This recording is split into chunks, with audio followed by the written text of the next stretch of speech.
కల్తీ లడ్డు, సిగ్గుసరం లేకుండా వేరే మతస్థులు కూడా జైల్లో వచ్చి ఇక్కడ దాడి, హిందువులే చేసి తెచ్చారు మళ్ళీ దాడంతా. 254 కోట్ల కుంభకోణం, సిగ్గుసరం ఒక ఉండకర్లా ఆ ఐడియా ఇచ్చిన ఎదవెవడో, ఎవడి పేరు ఇంకా రాలేదు కదా. కానీ ప్రజల మధ్యలో మాత్రం ఏ పేరు లాంతున్నాయో అందరికీ తెలుసు. చంద్రబాబు నాయుడు గారిని, లోకేష్ గారిని అచ్చోసిన ఆంబోతులు ఏ చేలో పడితే ఆ చేలో మేస్తున్నారు ఇళ్ళు అని చెప్పి వాగుడు వాగాడు.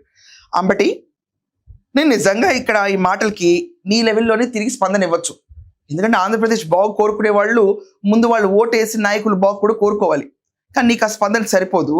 ఓ చిన్న మాట అడుగుతాను, ఏ చేలో పోసి ఒక అడ్డగాడిద అచ్చోసిన ఆంబోతు దున్నపోతూ రాష్ట్రంలో లిక్కర్ని సరఫరా చేయించాడు చెప్పు నాకు. ఉట్టి ముడుపుల యుద్ధంలో 3000 కోట్లు దొబ్బి తిన్నాడు అంటాడు ఎవడు. రాజ్ కేసిరెడ్డి 2000 కోట్లు వేరేగా తిన్నాడు.